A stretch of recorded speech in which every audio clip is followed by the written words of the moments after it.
morning. It is Saturday, January 6th, and for those of you that tuned into my first video, I thank you so much for watching. And for those of you who are new to my channel or who are coming back or just, whatever, come across me, my name is Jean and I am 36 years old, and I named my series Beanie's Battle because I suffer from an eating disorder, and I have for 23 years, but it's only been this past relapse that it has flipped the script, so to say, on me, and has I've been battling anorexia, and it has been quite the fight for me, and I just kind of wanted to document it and to see if there are others I can relate to or who can relate to me. Because I know one thing that I've always had a hard time with is finding people who really understand and who have gone through it. And, I think that's really important because it's a very lonely disorder, and, you need those kind of people. So, I was looking back at my other videos, and I think my original plan was to kind of break my videos up into periods of time throughout my eating disorder, but they were kind of boring, and I think hit the main points in the first video of 6 of them.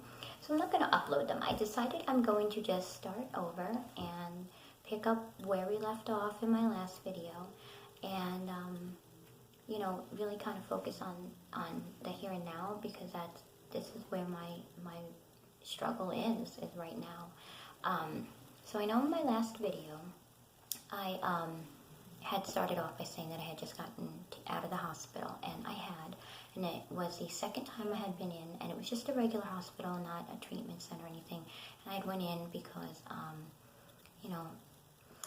basically I was depleted of everything, my electrolytes, potassium, magnesium, iron, electrolytes, everything was just done. It was low, depleted.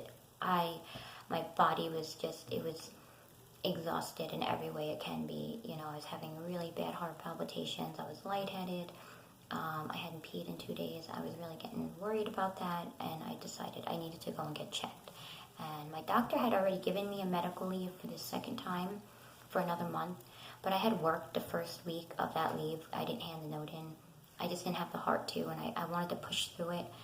But that, that evening after work, I had to go in, and my husband had to hand the note in the next day when they admitted me. And unlike my first hospitalization, this time it was a horrendous experience. See, the problem in this state is they don't have any treatment centers. I think I can count maybe on 2 hands, that might be me being generous, the amount of actual therapists and psychiatrists that are rightfully trained in eating disorders, who know what they're talking about. And there's really no places for you to go to get treatment. So you have to kind of hope, if you go in, that you end up with a doctor who, one, has done more than read about it in a textbook, and who is, compassionate and patient and willing to listen to you, and at least, able to figure out where they can have you referred for help if they can't help you there. And this hospital was unable to do anything. And I was just shocked with how little they knew, how little they cared to know. I mean, I had one nurse that actually sat me down and was like, "What's an eating disorder?" So I explained it to her, and when I was done, she told me, "I need one of those. I need to lose weight." I don't know. I still don't have words for that kind of a comment. It still blows my mind. And that's what I was dealing with for a week. So I was kind of glad to get out of there. And if it wasn't for my feeding tube, which we'll get into here in a second, there really wasn't anything that they did for me. The only thing they did do was they were able to get a pump set up to my room with the formula, and I could hook up, and I was hooked up to it for 5 out of the 7 days I was there, because it took 2 days to even get the pump. So it was not a good experience, and it really could have mentally broke me. Thankfully, it did the opposite, and it lit a fire under me to, really try to get these videos out and, just, try to reach people, try to see if there's anybody that can relate to me, or, who is going through what I'm going through right now, and, I can share my experiences, and, I can get some information, from you guys. And I think that's really important, because, eating disorders are a very lonely disease, and when you don't have anybody who really understands and gets it, it can really make you isolate even more. And, if I can help anybody with that, that'd be great. So anyway, when I had went into the first hospital in October, I wasn't eating at all. I would not put any food in my mouth. I could not do it. And they put in the NG tube through the nose, and I had that for that week. And they wanted to keep me for a few weeks, get me back on food, and then send me home. But, with my, kids, I have 2 little ones, 2 teenagers, my job, I wanted to get back to work. And, that was really important.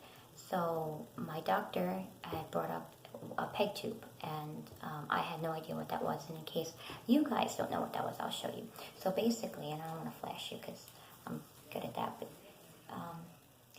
can you see it? So basically, it's right there, and this is the part that I would hook the syringe up to, and I would fill this with formula, and I would do my feedings through that. And basically, what you do is you take this at first, and I don't know if you can see it, it is up in line with the main part, and I would turn it to this red thing and open it, and then I would unclick that, and then it would be open. And then when you're done, you want to make sure you click and your latch, and then you turn it back to close. Otherwise, your stomach contents fly out, and it's not pretty. It's embarrassing, and it's happened to me a lot of times.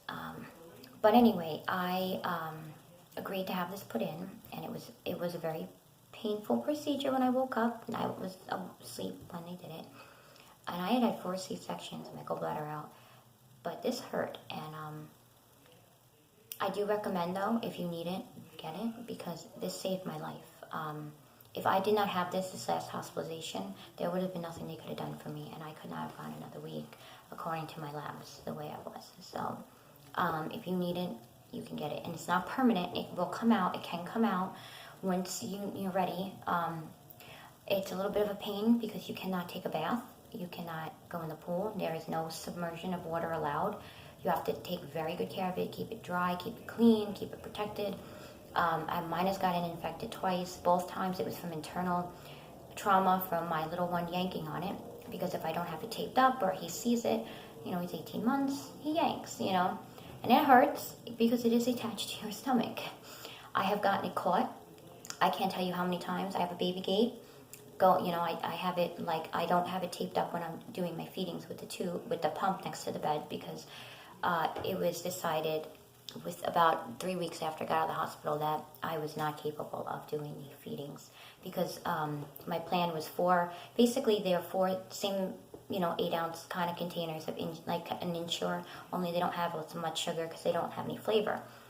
4 of them a day. Well, I could not get that much in me, and I got frustrated, and it became a lot, and my voice started saying, you don't need that much, and it went for me not using it. And I got put on a medical leave from work, and I spent most of that leave trying to fight my insurance to get a pump sent to my house. And the pump was helpful and has been helpful recently, but I wasn't using that, which is why I went in and ended up in the second time.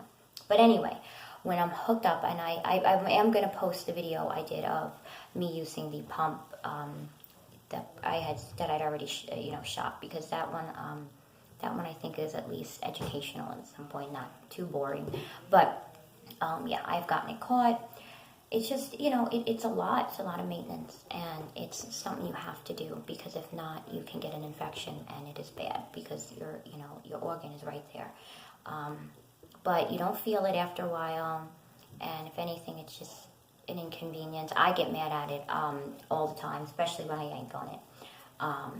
And as grateful as I am that I have it, I am just shocked. I never in my life thought I'd ever be on a feeding tube. Never. So it's been, it has really, how fast this anorexia has taken over is incredible. It's only been, really, we'll say August, the end of August is when it really, really kicked in. August, September, October, November, December, not even 6 months. And what it has done to me, versus the bulimia that I've fought and battled with for 23 years, I'm shocked. There's no words for how incredibly aggressive this anorexia is. And I don't shock myself or scare myself a lot with the way my brain is, but I'm afraid of myself. I'm afraid of my brain, because I can't seem to outsmart this one or get the upper hand.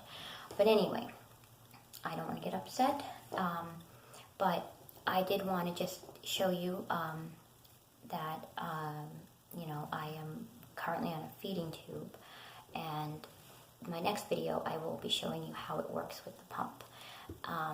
And I think this video was shot right before Christmas, like a couple of days before Christmas. So anyway, this is where I'm at. I'm hoping that I can find some help, another avenue. There's got to be another, one last, something I haven't tried yet. And I just wish you guys a happy weekend. I thank you for tuning in, and my next video will be about how kind of the pump is used through the with the feeding tube. And I hope you guys tune in, and I will talk to you soon. Bye.